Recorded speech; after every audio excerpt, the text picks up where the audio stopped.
Let me show you how to install the O2 sensors in an Aston Martin DB9 V12.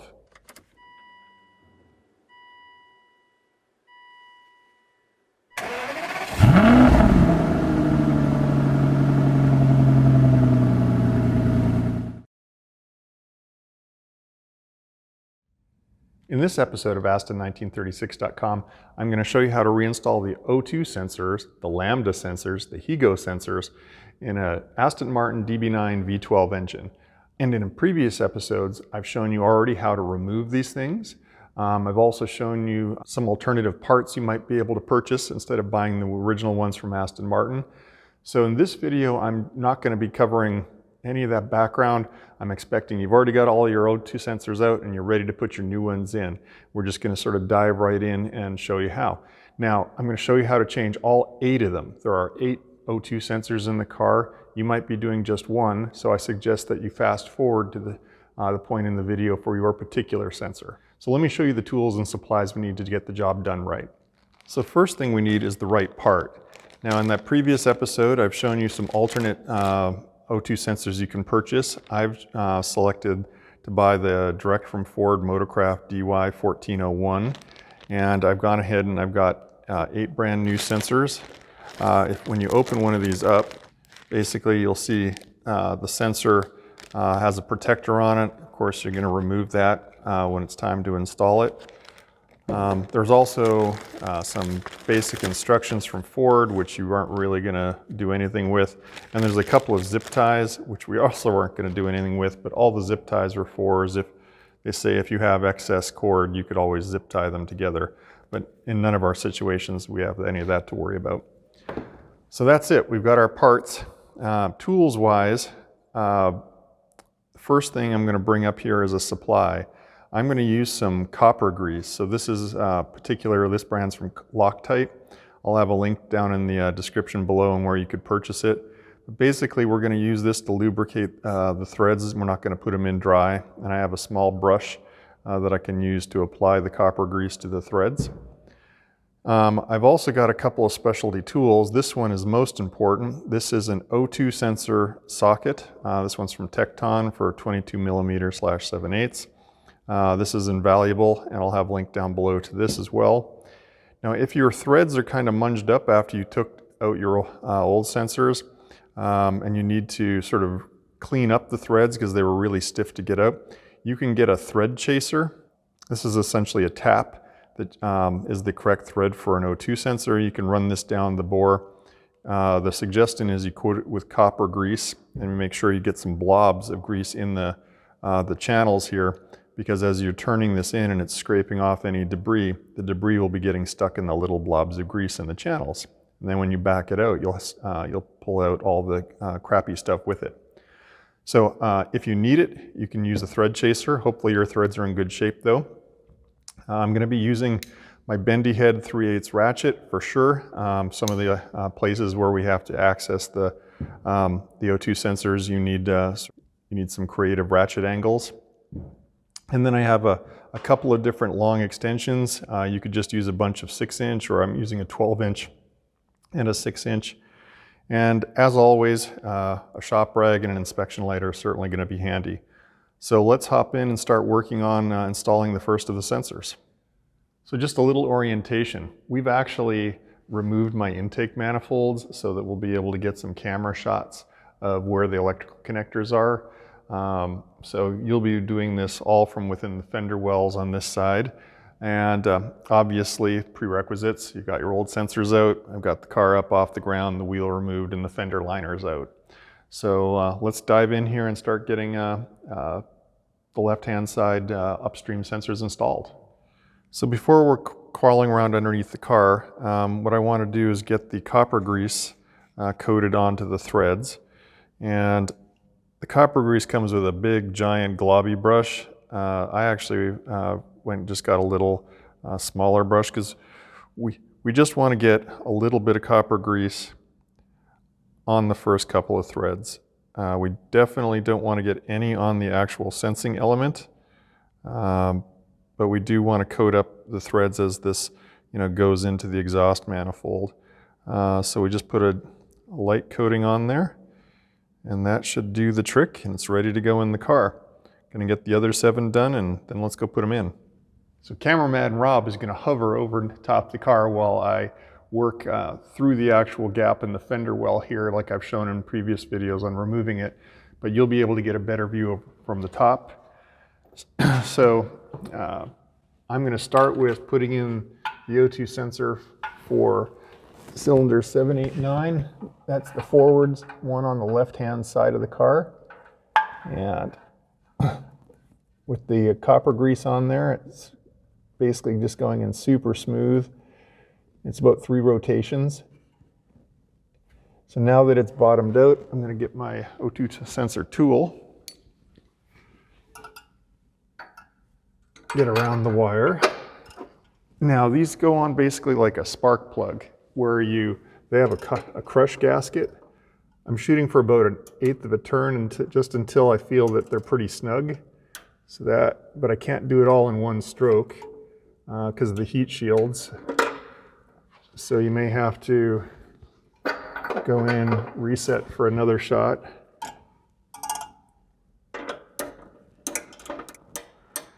All right, it's feeling snug, and that's good. All right, so with the sensor installed, your next concern will be wiring. And as we talked about in the removal videos, underneath this wiring harness cover tray, the forward connector is for the forward sensor. The rear connector is for the rear sensor. And in the tray, there are a couple of slots in the bottom, so you'll have to think about your wire routing. And so I'm going to route this in behind this hose.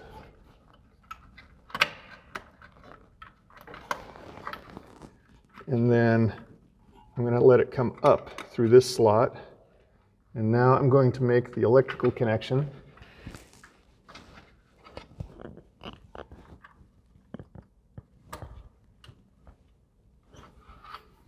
And we're all set. The last thing is that this cover can kind of slide up and down. Well, I don't want to leave the bare wires exposed, so I'm going to slide that down till it's as close as possible to the connector itself. So that's it for the front one. So let's go ahead and get the rear sensor installed.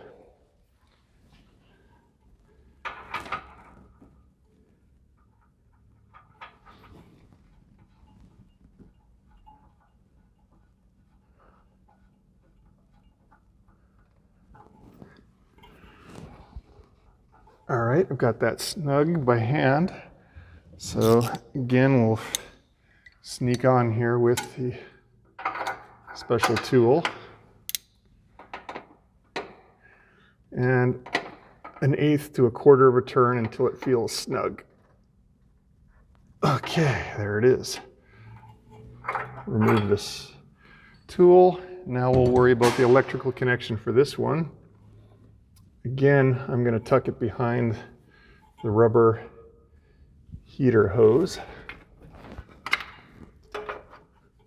And I'm going to bring it in this forward slot. And then I'm going to do a double back into the electrical connector.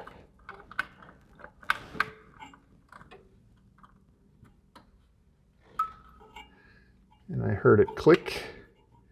It's the same thing. I'm also going to make sure I have the heat shielding on the wiring down close to the bottom. So now I have that nicely tucked in for both. A tip here will be though, I don't want to go ahead and put my top cover back on yet until I've actually started my car up and I'm sure everything's working right, because you don't want to have to, oh, I got to go back in here and change something again. You don't want to have to destroy that top cover. So I'm just going to go ahead and keep going installing some additional sensors. So to do the left-hand side downstream sensors, I'm going to stuff the GoPro camera into an incredibly small space, so hopefully you can get some footage of me doing this. So cameraman Rob gets to go get some coffee. I'm going to start by doing the inboard O2 sensor. That's the one for cylinders 10, 11, 12. We want to get it done and installed before we put the one in front of it in.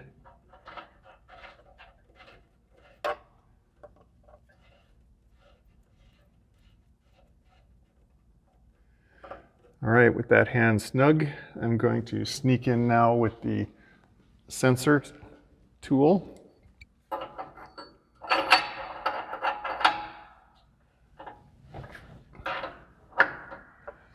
And I'm going for the same 1/8 of a turn just till it's snug. There we go. All right, now we're going to fit the nearer one, which is for cylinder 7, 8, 9.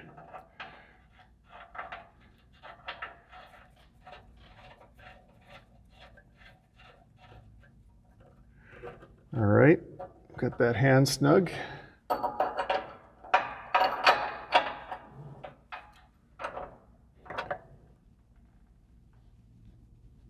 And that's snugged up. All right, so next up is the electrical connections. So the electrical connectors are in a difficult spot up high, like we saw when we took them out. The innermost one for cylinders 10, 11, 12 goes to the innermost of the connectors, and it kind of goes around this pipe and then up in front of, I think that's the crankcase, crankshaft sensor, and then up until you hear it click. And then I'm going to pull the wire insulation shield back down all the way till it butts up against the sensor. The 7, 8, 9 connects a little easier. You can get to it. It's the more upper one, but this was the one that had the heat shield on it. So you need to get the heat shield sealed back up again. So just do the snaps and then make sure you pull enough slack back down to cover the wires on the sensor. All right, so that's the downstream on the left-hand side done. So on the right-hand side, upstream sensors, we do all the work from above. Again, I've got the intake manifolds removed so you'll be able to get be able to see the scenes better, but you can actually get your hands down into the spots where I'm doing the work. So here we go. So I'm going to start by doing the more forward one, cylinder 1, 2, 3.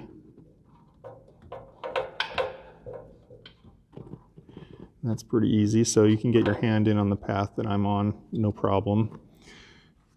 And then we get in with the tool, and we're going to be using one of the very long extensions.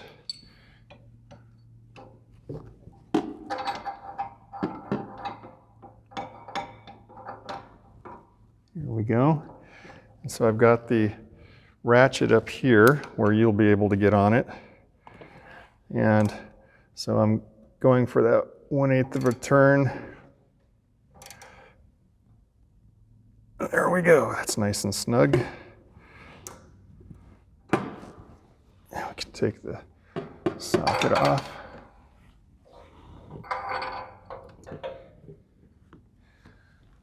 So the last sensor to go in is the 4, 5, 6.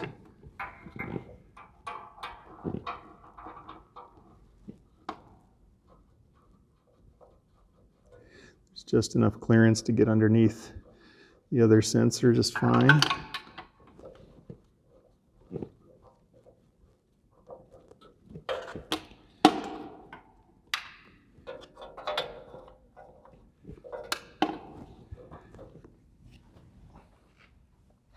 And this one, as you tighten it up,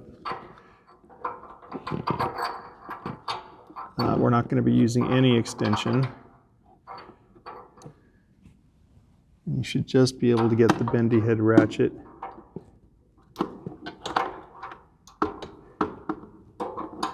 into place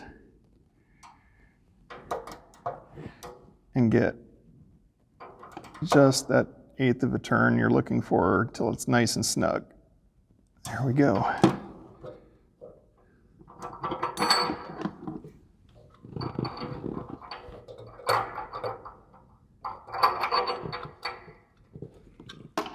So now we have the two electrical connectors up here in the wiring tray. Again, you won't have nearly as good a view. You'll be working through the hole in the fender well, but the rearmost connection is for the rearmost sensor 456. So I'm going to come up through the center slot and then route my wiring around so that I can come in from the front like that.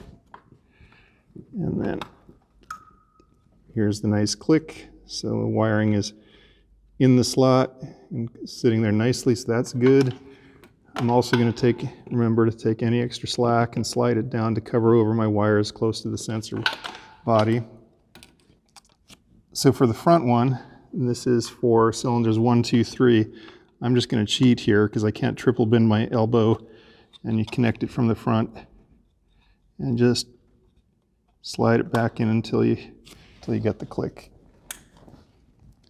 And then I'm going to route the wiring for this into the front channel when I put the cover on. So again, my advice is to not put your front cover on, your top covers on until you've actually started the car and made sure whatever problem you were trying to eliminate with the O2 sensors has cleared up, because otherwise you'll destroy that top cover if you have to take it off again. So here on the right-hand side, we're going to start by doing the downstream sensors. Again, the downstream ones you have to do with very limited access through the lower fender well. And Rob's going to get a coffee break again. And here we are. We can just sort of see where we left off during the remove them video. So we're going to start by doing the inboard one for cylinders 4, 5, and 6. All right, and it's hand snug. So now I'm going to get a special socket. This is definitely where the bendy head is an essential tool because of the weird angle.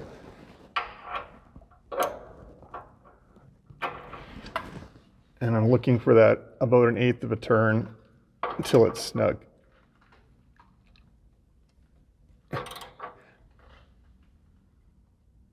There we go.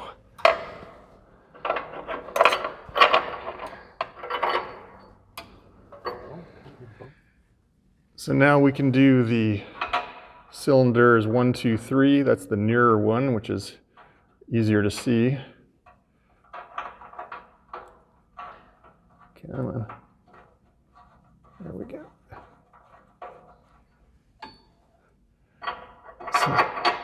So now we can get on here and snug this up. About 1/8 of a turn. All right. So that's the two sensors mounted. Let's get their electrical connections done next. So the electrical connections, the lower one is for cylinders 1, 2, 3, which is the outboard sensor. And the upper one, higher up on the starter, is for cylinders 4, 5, 6, which is the more closer to the block one. And it's just a simple push fit. Heard it click. And like before, I'm pushing down any slack to make sure I've got all the wires covered. So then the lower one is for cylinders 1, 2, 3. And there's really no place to route the wiring for that one other than just loop it out in space like that. Well, hopefully that helps you out, having seen somebody else get it back into the car. So on with the rest of your project. Down here you're going to find a link to my companion blog article where I'll probably have a link to where I got the sensors and the paste and all those other types of things. Up here you'll find one of my latest videos. If you'd like to get videos like this, please subscribe and you'll get automatically notified when they come out. And as always, I love to hear your comments. Please leave them down below. Thanks for watching.